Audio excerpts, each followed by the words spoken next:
sinasabing itong administrasyon na ito ay lumalaban sa korupsyon, lumalaban dito sa mga ghost control project na yan, ghost flood control. Pambira, hanggang ngayon pala wala pang kaso ang animal. Naintindihan nyo ibig ko sabihin, mga kababayan? Wala pang kaso ni isa. Ano yung mga pinagsasabi nila dyan sa social media, sa mga balibalita? Ay wala, pautot lang pala yun. Ganun katarantado itong gobyerno na ito. Ang daming sinasabi na kesyo labang kami. Sino ba nagsimula ng anti-corruption? Di ba? Si Marcos? Ganyan-ganyan pa sila. Di ba? Pero ngayon, mga kaibigan, wala pala ho. Wala pang demanda. Wala pang nangyayaring demanda. Ang lupit, di ba? Ibang level. Ibang level kayo. Hindi ko talaga maintindihan. Ibang level ho ang ginagawa nito. Sige, pakinggan nga natin. Ito. Alright, now let's move on to Zaldico. Bakit hindi pa po nakakasuhan si Zaldico?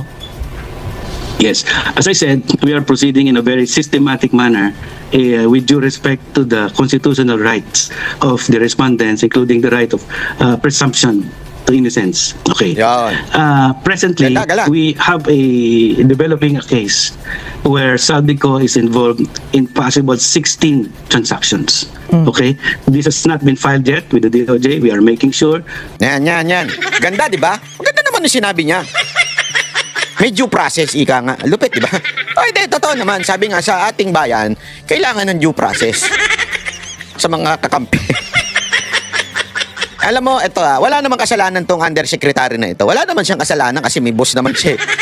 Diba? Sumusunod lang siya sa utos at definitely sumusunod siya sa nag-appoint sa kanya. Pero alam naman natin, hindi naman kaila sa Pilipinas na ang due process na sinasabi nitong mga to ay lagi lamang doon sa kalyado. Pero pagkakalaban, mula kay Pangulong Duterte, nung kay Bantag, kay Tebes, kay Pastor Kibuloy, walang due process na naganap. Talagang sabi nga nila, you cannot break the law but you can bend it. Di ba? Totoo, yan ang kanilang prinsipyo. So, dito, medyo parang asaan yung linya na kung saan may due process at kung saan merong bend the law. Hindi kasi alam mo, yun nga yung kinagagalit ng maraming abogado, lalong-lalo na si Senator Marcoleta, doon sa bend the law. Kasi yung bend the law, when and how are you going to apply it? Napakadelikado nun. The law is law. Alam niyo yun, ang batas ay batas. You cannot bend it. You understand what I mean? That is the law. You cannot, alam mo, eto bibigyan ko kayo ng matinding example. And I think most of you, especially those theologically knowledgeable, naiintindihan ito. Di ba? Sabi nga nila, alam mo, nung bata ako, ito, walang question ito, nung bata ako, tinatanong ko sa sarili ko, kasi every Holy Week, nanonood kami nung Passion of Christ o yung basta yung about sa pangyayari kay Kristo, di ba? Alam naman natin. Tapos hindi ko talaga maunawaan nun. Sabi ko, di ba, he is claiming as God. Bakit kailangan niyang magpapako sa krus? Bakit kailangan niyang magpapalo? Bakit kailangan niyang gawin ng lahat ng bagay na ito? At higit sa lahat, ba't kailangan niyang mamatay? Alam mo, isang lang ang dahilan yan. God is a God of justice. And yan ang pinakamatinding paliwanag sa you cannot bend the law. As a matter of fact, He is God. He can say, okay, patatawarin ko na kayo. Kayong mga makasalanang tao. Mula ngayon, you're forgiven. He can do that. But why Christ has to suffer and die? Because that what is called justice. Since the wages of sin is death, it has to be followed. Someone has to die for our sins. Yun po yun Yun yung bagay na even God did not bend the law. Kailangan matupad yun. Justice must be done. Justice must prevail. Kailangan merong mamatay dahil may nagkasala. If the first man sinned against God, it has to be paid by someone. And no one of us is capable of doing that because we are also guilty of sins. Only one man can do that. Ito yung sinless person, that is Jesus Christ. That's why He died, He suffered. He cannot bend the law. He has to do it. Isipin nyo yun that's how the law must be followed. Yun ang hindi ko maintindihan doon sa bend the law. Kung ang Diyos niya hindi ginawa yun He has to follow it. Kaya He has to send His Son to die for us. You understand? That's why He took the sin and died. So that we might live who believes in Him. Yun yung prinsipyo na you cannot bend the law. Tapos, may isang darating nga sasabihin, okay, you will not break the law but you can bend it. Kaya naiinis ang tao. Naintindihan ninyo? Kaya naiinis ang tao kasi, ano to? Bigla ka magsasalita ng bend the law. Tapos, ngayong mga kaalyado mo na, o yung mga dati mo ng kaalyado, bigla may due process na.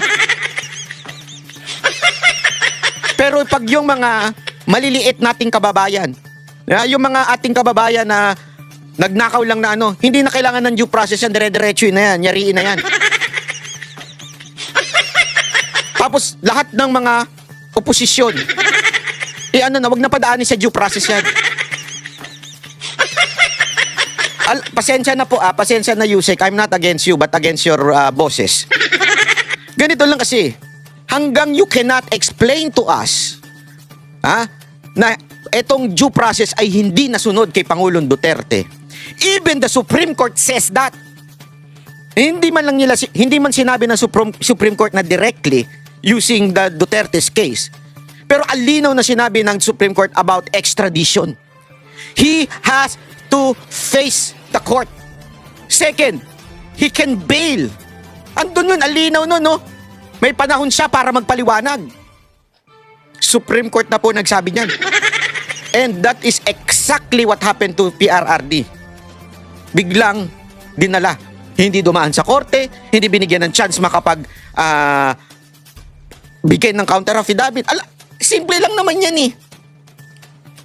In any case, whether it's crime or civil, hahayaan ng korte nang magbigay ng counter affidavit. Doon pa nga lang sa fact na sinabi ninyo na yung opisyal ng DOJ na kasama doon sa nanghuli kay Pangulong Duterte ay quote-unquote as a justice or court, doon pa lang sablay na eh. But again, let's just assume it's true. Let's just assume na, sige, pinayagan ng batas yan kahit isang malaking katarantaduhan. But still, the law says, kailangan mabigyan siya ng opportunity sumagot. Magbigay ng kanyang counter affidavit. Did you allow that to happen? Yusek? Di ba hindi? I know it's not you. It's your boss. But still, kaya nga, marami sa amin ang naiinis at nabibuwisit diyan sa salitang due process. Hindi nyo binigay yan sa Pangulong nagmalasakit sa taong bayan, sa mga Pilipino. Hindi nyo ibinigay tapos ngayon, puro kayo due process. Nalantaran ng nakikita natin ng mga ebidensya dito sa tao na ito. Duterte supporter lang po ba ang nagbulgar niyan? Hindi. From the engineers, from the contractor, even from his security aide, kasamahan niya sa Congress, binulgar yan. And yet, wala pang kaso. Gago! Kasakit, di ba, sa Pilipinas? Matindi. That all the areas are covered with sufficient evidence, but we are presently developing this. Right now, the bits and pieces of evidence coming from the whistleblowers are already sufficient. But until and unless they have signed the MOA with the WPP, Witness Protection Program, and they have volunteered formally the affidavits to constitute their testimony to be given against the proponents, including Zaldico, then we cannot yet make this part of the evidence because they have to voluntarily offer this testimony. And we are leading to that. We are concluding within the next few weeks the memorandum of agreement with the whistleblowers, with the main whistleblowers, and with that, we will now proceed with the filing of appropriate cases with everybody. Not just So ayan ha, Rimulya talaga no? Kahit saan mapunta talagang katawa-tawa ang ginagawa. Mapanoorin nyo? Hindi ba sa lahat ng investigasyon, itinuturo si Saldico na may malaking kinalaman dito sa maanumalyang flood control project? Pero ayon kay Ombudsman Crispin Remulla, Yan na. teka. Hindi po pwedeng si Saldico lang yan. Agoy. Iyon ang sinasabi ko. O yun, palakpakan natin. Tama, palakpakan pag malibanatan. Hindi lang daw naman si Saldico. Sino pa ba? Hindi pwede. Pwede bang si Saldico, ang chairman ng House of Appropriations Committee, pero yung mas mataas sa kanya, walang alam dyan? Oo. Kasi siya, napakatagal ding congressman ni Congressman Boying Rimulya bago naging DOJ at bago Yes. naging ombudsman. Sabi ni Ombudsman, hindi pwede. Dapat dyan managot din Sino? si dating speaker, Martin Romualdez. Agoy. Teka lang, di ba ang usually naman Palakpakan natin. Dapat din daw managot si Romualdez. Ang lupit talaga. Ibang level. Kailangan. Yeah? Ang galing naman. Ang galing. Palakpakan natin yan. O sige, tuloy niya. O, ang mga House leadership, binoboto ng kapulungan yan eh. Di ba? Ganun ang anong paliwanag niya. Bakit? Siyempre... Dahil siya daw ang naglagay ng chairman ng House Appropriations Committee. Ayun. Kay Saldico. Kaya yan naupo sa pwesto. choice niya, tapos binoto sa plenaryo. Kung sino yung gusto ng speaker, siyang masusunod. Ayun. Hindi ba? Tama yun, tama. Kaya dahil dyan, ang sabi niya, kung kakasuhan si Saldico, Ano? kakasuhan din ng ombudsman si dating speaker Romualdez. Yung palakpakan. Gago. Taba. O, kakasuhan daw si Romualdez. Ang sinasabi ko, Boying Rimulya yan. Boying Remulla yan. Ombudsman. Ombudsman ito. Aba? Mabigat. Ito ang dating DOJ secretary. Mabigat. Ito ang nagsabing, yes, you can bend the law to please the people. Yes, sir. Yes. Hindi, mukhang sa tingin ko, kung talagang desidido siya at interesado, abay, gawin siguro. Di ba? Ano ang dapat mo na itanong dyan? Kailan nila kakasuhan? Talagang kakasuhan ba talaga nila? Kakasuhan. Aba? Si Saldico at saka si Speaker? Sabay-sabayan. Aba, di ba? Lupit, ha? Paano ngayon ito? Isa pang tanong. Ano sa Sana matangyan mo yun. Para sa sagot na ito. Ako, hindi ko alam eh. Di ba may kaso? Kailan? Ano pa ang dapat mo itanong? Ano ikakaso? Ayun! Sabi natin. Yan. Baka magdiwang yan ng... Kasi sabi ni Ombudsman Boying, may mga magdiriwang daw ng bagong taon sa Bilangguan. pulungan eh. Oo. Ano ikakaso dyan? Tingnan natin kakaso dyan. Tingnan natin, ha? Tingnan natin. Kasi, sabi, di ba, tama naman yung sinasabi nila, na sabi ni Boying, meron daw mga ilan na magdidiwang sa loob ng bilangguan. Yun. Ako. Yan kaya, kasama na si Romualdez dyan. O, yun. Gago! Siyempre, yung mga Gen Z na mga pingtae, sisigaw na naman sila, ikulong na yan, mga kulangot, ikulong na yan. Yan, siyempre, pagka hindi nyo pa ikinulong yan. Tingnan nga natin. Na? Humawa kayo sa inyong mga upuan. Ayan, hawak. Sige, nakahawak. Magsuot kayo ng seatbelt kung kayo nasa sasakyan. Yan. Naku, parang- Sarado ang mga bintana dahil baka may biglang malakas na hangin. Para baka mabigla na naman ako dyan Magugulat ka rito. Seatbelt. Ano ang ikakaso ng ombudsman kay dating speaker Martin Romualdez? Ayan. Kasi may mga wala naman ako kinalaman sa pagbuo yun eh. Kami sa leadership ang 2 taon lang bumubuo niya. Hindi. Speaker ka, dapat may kaso ka rin. Yan ang sabi ni Remulla. Okay. Anong At kaso? ang kaso mo ay Oo. gross inexcusable negligence. Gross inexcusable negligence. Gago! Kapabayaan. Kapabayaan. Ano pa? Yun lang. Ayan na! Tama siya, nahulog ako sa silya ko dahil doon. Pambihira ang buhay. Buti na lang may seatbelt ako. Di ba? Pambihira. Ang tindi nung kaso na yun, ha? Gross negligence. Hindi. Tingnan nga natin yung gross negligence na yan. Ano ba yung kaso na yan? Tanong natin yung ating kaibigan na si ChatGPT. Gross negligence case. Okay? Case. And penalty. Tingnan natin kung ano yung gross negligence. Ayan na.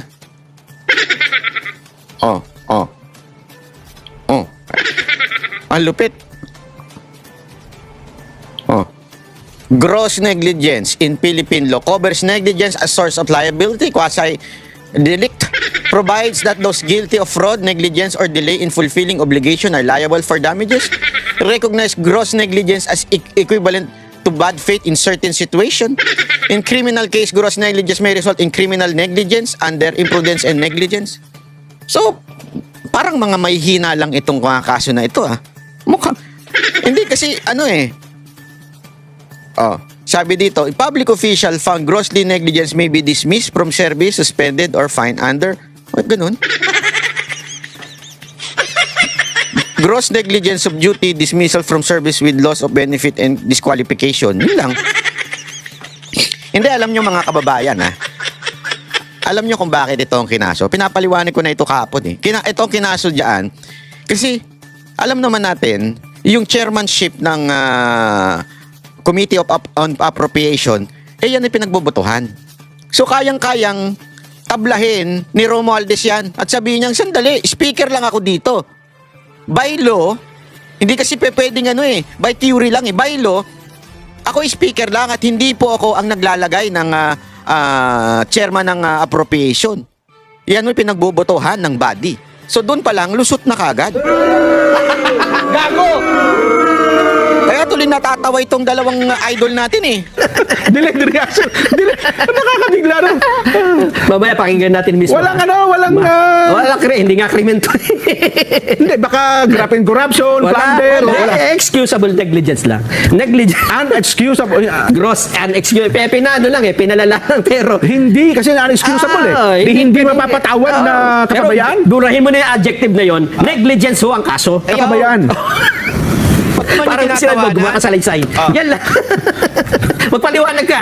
Talaga naman, ombudsman.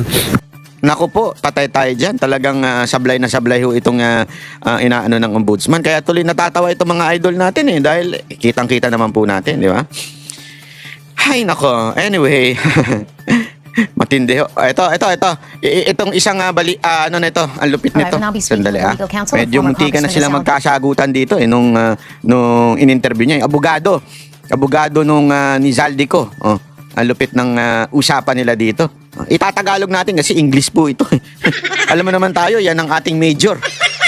Major sa ating kolehiyo. Major in English speaking. Yeah? Tuloy. Call Attorney Roy Rondain. Attorney Rondain, thanks for taking our call. Welcome to the program. Thanks for having me, Carmina. How are you today? I'm good. And yourself? Good, thanks. All right. So I watched your press conference yesterday, Attorney Rondain, and you said several times there that you had to speak up because the narratives are being skewed. Yeah. Let me cut to the chase, Right. Attorney Rondain. What is the truth Sure. according to your client? Grabe magtanong din itong babaeng to. Hindi, itong babaeng to medyo may pagkamalupit magtanong ito. What is the truth according to your client? It's not the truth. It's supposed to be the truth. The truth is not a parang may ang tawag doon, merong parang hinaluan mo ng opinion. Hindi. Truth is truth. Hindi mo pwedeng halimbawa, sinabi ko ito ay kulay dilaw, di ba? Kahit ang opinion mo sa side mo, ay sabihin mo, ito'y kulay pula.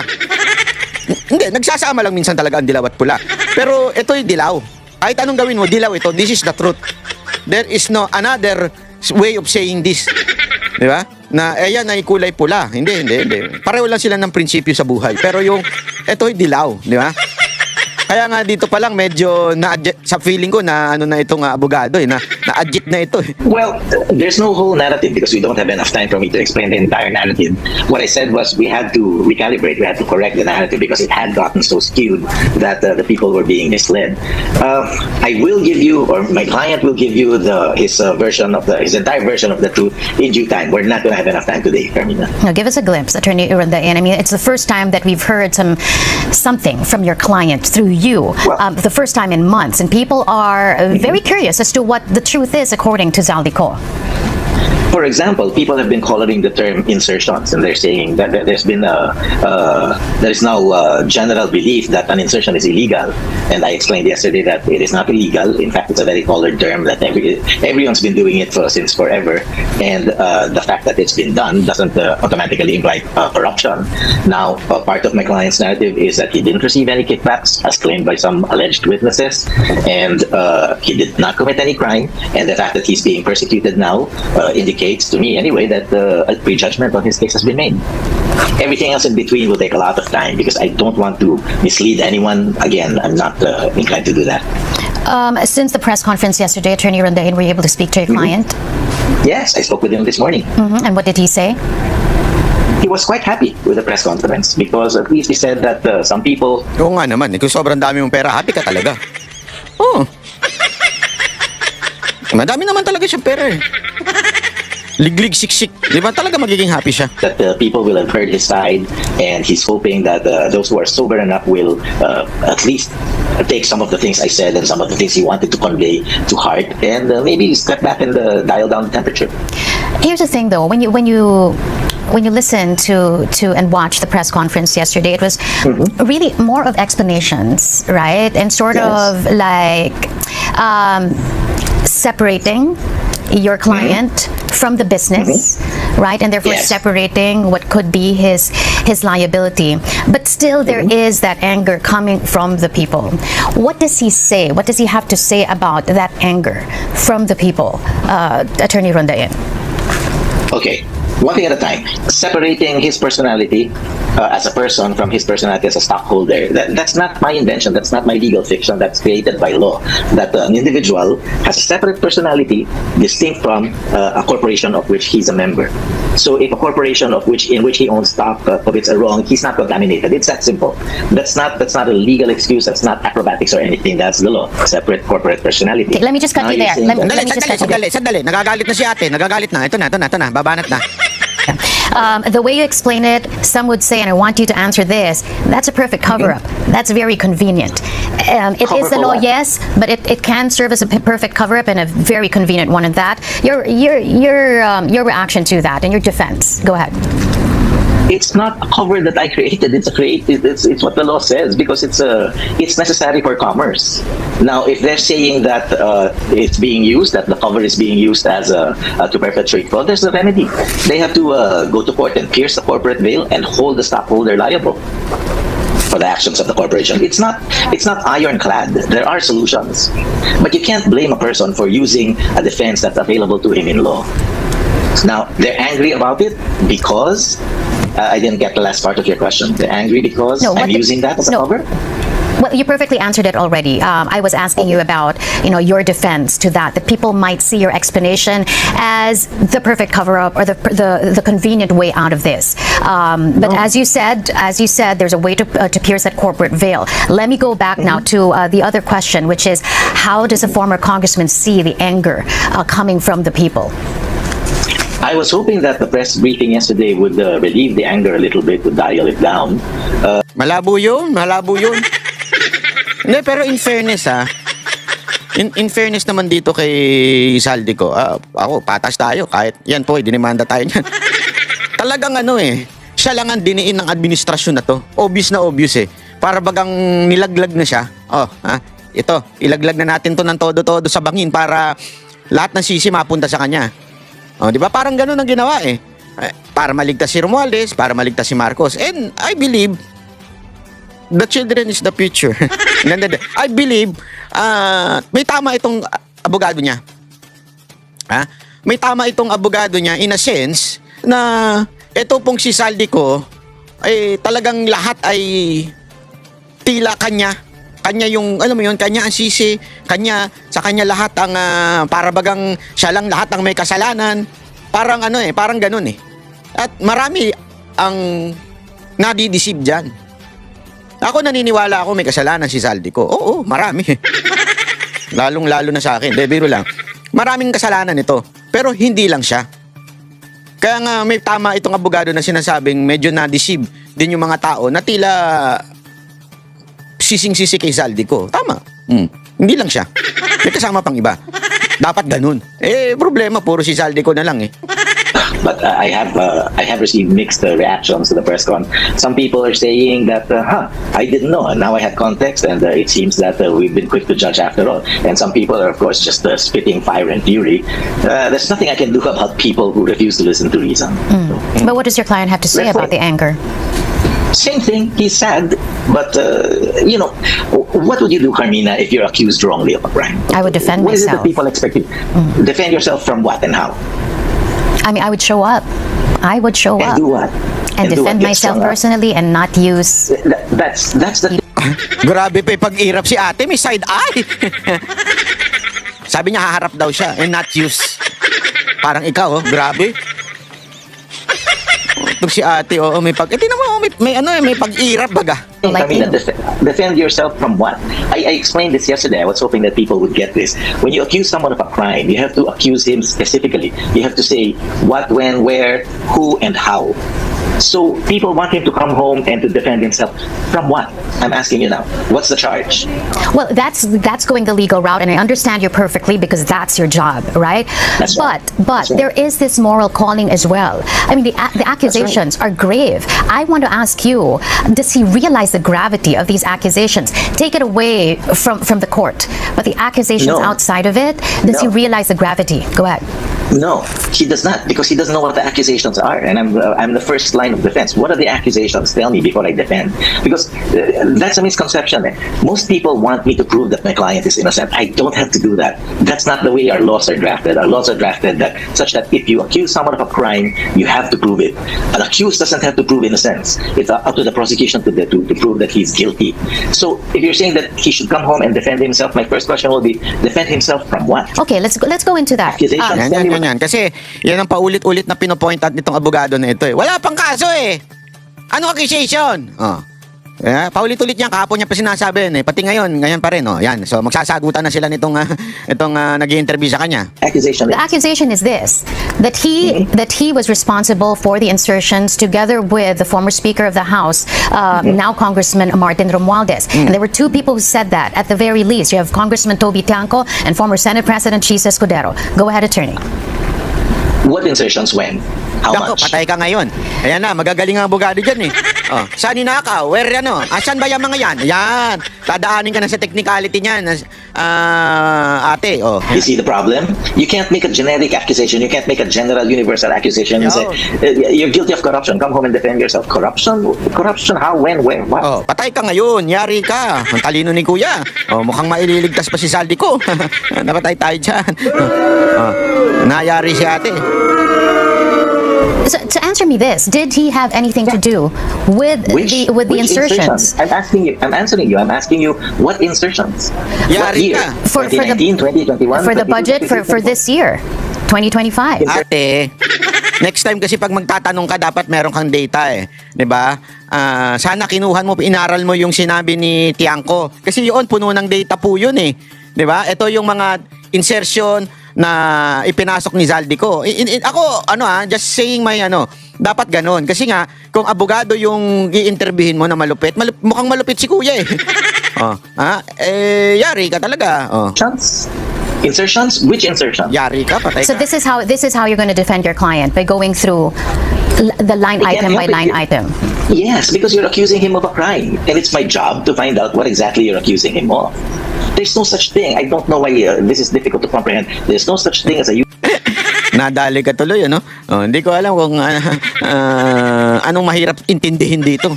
Actually, pumipitik na yung abogado dito eh. Pinipitik niya na yung babae. Pero yung babae man, matikas din sila. Wala akong kinakampihan dito. Kasi gusto ko makulong si Zaldico.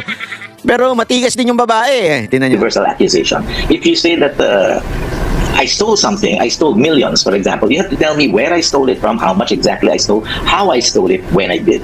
You can't tell me that I should defend against an accusation of theft or robbery. That's the way it is. Okay, what about being the chairman of the Appropriations Committee? What about being part of the small committee? What about the missing minutes that cannot be given to the public? That's what Congressman Toby Tiangco is also saying. Maybe you're confident about saying which insertions, which line item, and all of that, because there is nothing as of the moment that would point to a certain insertion, because the minutes of the small committee, they're nowhere to be found. No one is releasing it. I don't know. I don't know the details of the accusation. Why don't you ask your client? Have you asked your client about it? You're missing the whole point, Carmina. I can only ask him. Alam mo, logically may punto ito eh. Although, pinagtatanggol niya mali. Pero may punto ito eh. Kasi yung nag-interview sa kanya medyo kulang sa details eh. Para bagang sinasabi niya, entire corruption lang. tinatanong nga siya anong specific. Kailangan masagot niya. Sana you came prepared. About a certain accusation. I can't ask him about general accusations. That's the whole point of this conversation. You have to tell me what it is. Now, if Representative Yanko has a... Alam mo bakit? Ang problema ito. Kaya naiipit si ate. Ang problema kasi, there is no case to talk about. Nagigets nyo? It's all propaganda of the government. I'm not saying it's not true, ha? Ako, naniniwala ako merong kagagawan nito si Zaldico. Okay? But I cannot, hindi pa pwedeng, it's not what you believe, it's what you can prove. Diba? How can you prove if there is no case? Yun ang problema natin eh. Kaya nga sabi ko sa inyo, yung puro satsat tayo ng satsat, putang ina, walang kwenta yan kung hanggang ngayon hindi pa kinakasuhan ng gobyerno ito. Ang dami pa nilang sinasabi. Para tayong tanga eh. Accuse tayo na accuse. Diba? Salita na salita itong lintik na gobyerno to. Mahiya naman kayo, galit kami. Sino ba nauna na gano'n na si Marcos, diba? O, perasan ng kaso. That's why this lawyer is winning in the argument kasi there is no case. Nakikita nyo? Diba? Kaya magaling yung abogado eh. Lumabas siya, wala pang kaso. Tapos pag may kaso na, sasabihin niya, hindi na pwedeng pag-usapan kasi may kaso na. Gago! Eh di na ipagtanggol niya na kagad yung kanyang kliyente kasi nga, ang tagal ng lintik na kaso na yan. Accusation on specifics, then he should file it in court. I don't want to litigate this on the media because he has a bigger forum, a better and a louder forum than I do. He has the Congress. He can deliver a privilege speech. He can go on TV anytime. I don't have that. I don't have that power. So he doesn't understand why. He does not understand. He does not understand the my client? anger. No, he does. He does. But you're asking me to explain it away. I can't. Because I don't know what the accusations are. No, but how does he take this whole situation? What is his appreciation and understanding why what is happening is happening to him? He feels very bad that there's a lot of anger, but he doesn't understand why he's the target. Because you're saying, I know what you're going to say. You're going to say because he hasn't answered the accusations. And I'm going to say again, what accusations? When did your client feel that, the tide was turning against him? I think a couple of weeks after the SONA, when it started exploding, little explosions initially, and then when it reached critical mass, then that's when he felt it. By the way, I wanted to ask you as well before we started the conversation. How is your client doing health-wise? He's all right, I assume. Of course, he has his medical problems like most people, but he's okay. Medical problems of most people? Parang hindi naman ata tama yung sagot na yun. At sabihin nyo na lang na most people accused. Dagdagan nyo na accused. O most people na facing scandal issues. Yung sasabihin mo lang most people, lahat ba ng tao o most people ba may sakit? Hindi naman ah. Mentally and mentally, he's all right. Enough to come back? Mentally? Ako, I doubt that. Honestly kung bagbabasihan ko yung mga demanda niya sa akin, I doubt that na he is mentally okay. Again, he will come back when the threat against his life is abated, when his fear of the threat against his life is abated. But then it goes around, right? The fear. Yes. The fear stems from the anger of the people. You've said that as much. You said in your press conference, have you seen social media and all that?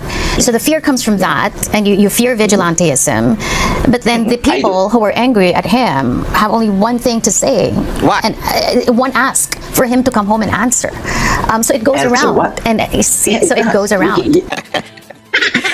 Alam mo, grabe, no? Yung niya, yung iisa lang ang point ng abogado eh. Ano nga isasagutin? Wala naman pa eh. Paulit-ulit niya, binabara niya na nga dito eh. We keep going around as well, you and I, because you keep asking me to answer, and I keep asking you answer what? This is a round debate. Yeah, I'm not debating with you. I'm not debating with you. That's not my job. So the people are getting angry because they want him to answer. And What? What's he gonna answer? Alam mo tayo, wala kang panalo. Kasi hanggang ngayon, wala pang demanda ginagawa ang lintik na gobyerno na tao. Yan ang katotohanan. When were you engaged, Attorney Rondayan, by Zaldico? A couple of months ago. When it started to happen? When what started, when this whole thing blew up? No. A couple of months ago, maybe about No. It had already started to boil over. And what was the premise for him engaging you as his lawyer? Defend me. Defend him from. Yes. From any potential legal proceeding.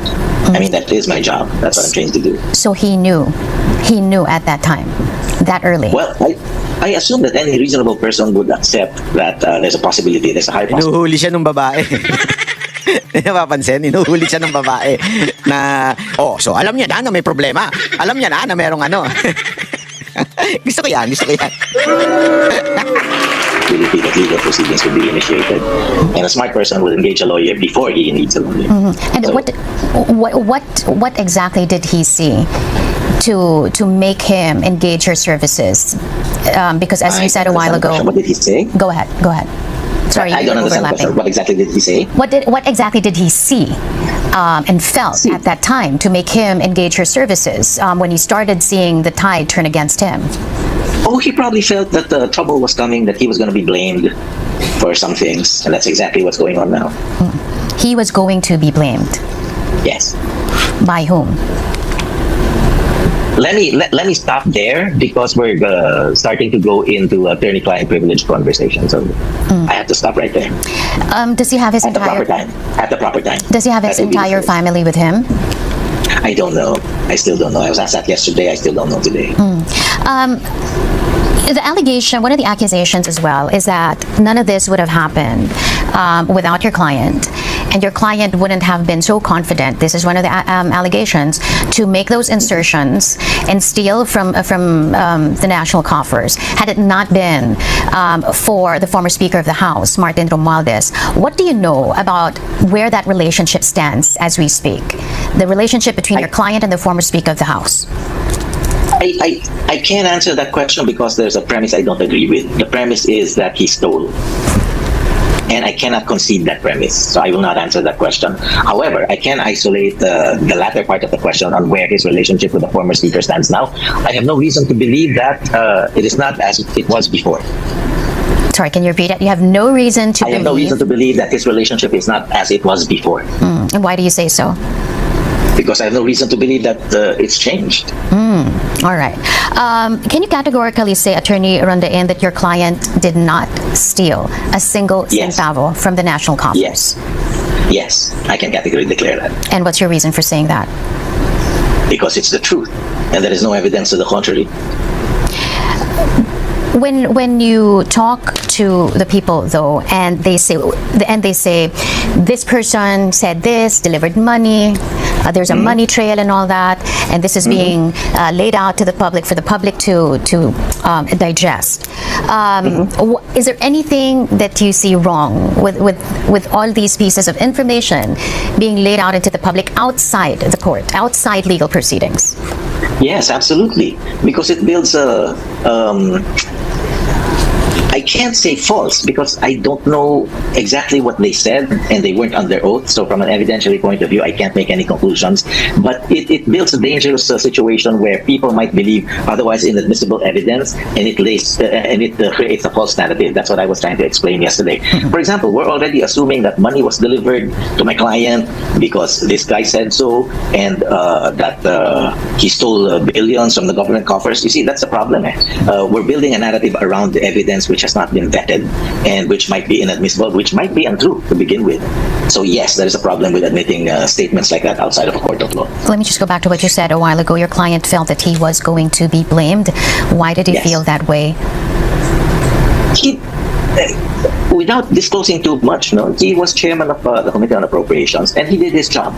He did what was incumbent upon him as chairman. He didn't cut any corners. He didn't do anything else. He did what was incumbent on him. And if something about the budget blows up, who are they going to blame? The chairman of the Committee on Appropriations. It's a Yan po kasi yung alam mo mga kababayan, ako talaga 100% naniniwala ako na may pananagutan po si Zaldico bilang chairman ng appropriation. I understand, talagang meron siya. Kaya lang, hindi dapat matigil doon. Yun yung paulit-ulit natin sinasabi, na may boss yan. Wala namang magagawa ang isang chairman hanggang hindi sasabihin ng speaker. Yan po ay knowledge na ho yan, public knowledge na po yan sa kamara. Alam nyo, There was even a time na we are so updated with what's happening nun sa Kamara nung panahon ni Senator Cayetano bilang Speaker of the House. Kaya alam ko ho yung nangyayari nun eh. Alam ko ho yung nangyayari noon kung bakit may mga gustong maging Speaker of the House. Kasi madalas nga tayong pumunta nun sa Kamara nun eh. Tapos nakikikwento sa akin ng mga congressman, marami tayong nakakausap doon. And sabi nila, it's really the Speaker. It's unlike the Senate, which is fewer, tapos botohan. Kahit pa paano, 'di ba? Marami madalas nagkakaroon ng ano diyan. Coup sa Senate President kasi nga mas madali dahil konti lang sila. Unlike dito, marami. So, ang lakas talaga nung speaker. Para makausap mo, mapalitan mo ang speaker, it will really take so much power, energy sa mga mga congressman. Kaya nga, alam mo yan ng mga congressman na talagang etong speaker ang may control sa lahat ng bagay. Kaya agree ako sa isang part na sinasabi nitong lawyer na ito na tila maraming nami-mislead. Kaya alam magkaiba kami ng dahilan ng pagiging misled.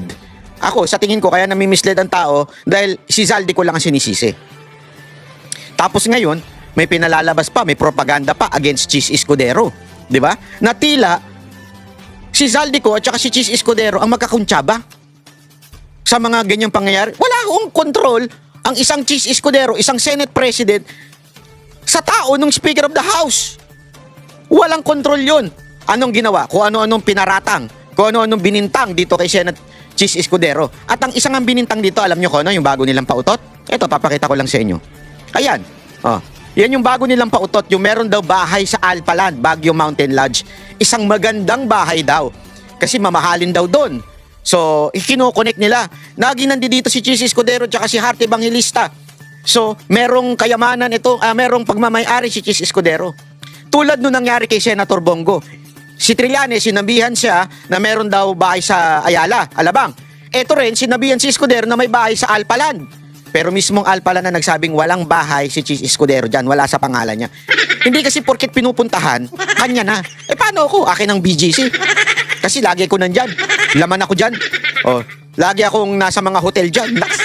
Akin ba ibig sabihin yan? Sabi dito, sa balita na to, etong si Hart Evangelista ay membro ng Alpaland Balisin Island Club. Which is, one, talaga namang mayaman si Hart Evangelista. Pangalawa, artista yan eh. Alam niyo ba, ito, tuturuan ko lang kayo kasi tayo matagal na tayo sa showbiz eh. Yung mga artista, marami ho sa kanya. Hindi ko sinasabi si Art Si Art mukhang mayaman talaga yan dahil sa pamilya niya. Kung alam niyo lang ang istorya niyan, di ba, na ayaw pa nga nila ng pamilya, di umano, allegedly, si Chis Escudero dahil politiko, mayaman po itong si Hart Evangelista. Yung mga ganun bang eksena. Pero gayon pa man, kung sakasakaling hindi mayaman ito si Hart Evangelista, may mga pagkakataon na iginigest lang yung mga artista para mag-ingay. Sabihin para ma-endorse yung particular, para bagang maraming, di ba, mga socialites na ganyan ang ginagawa. Pag naandi dito si ganito, magiging itong club na ito ay sisikat dahil ibig sabihin, mababalita na siya ang may-ari nito. Maraming ganyan. Maraming ganyang marketing na ginagawa. Yung kunwari sa isang club, sino ba may-ari ng club na yan? Kasi maraming tao. Yung disco club na yan. Kasi nauso yan nun. May-ari niyan si Toot. Yung isang socialite. Pero in reality, hindi naman sa kanya talaga yun. In reality, ano lang ho siya doon, parang special endorser, pero ang palalabasin sa media kanya yan. Para yung mga tao punta tayo doon sa lugar na kung saan ang may-ari ay si ganito. Maraming ganyang marketing. Kaya feeling ko, ganun ang ginawa dito. Hindi ko sinasabing yun ang ginawa ng Alpaland, pero malamang yun ang ginawa ng marketing na, ito Alpaland. Alam mo ba, kuwari, nagbebenta sila ng property. Alam mo ba, sino may-ari dito? Mga politiko, mga artista, magiging kapitbahay mo na si Hart Evangelista. Pag bumili ka dito ng pagmamay-ari, di ba, ikaw naman, ano ka? Oo nga. Ako, ibig sabihin, mayaman ako ng ganyan, di ba? Ganun eh. Uso yan, yung ganyang klaseng marketing. Okay? Pero syempre, ngayon, ginagamit nila ito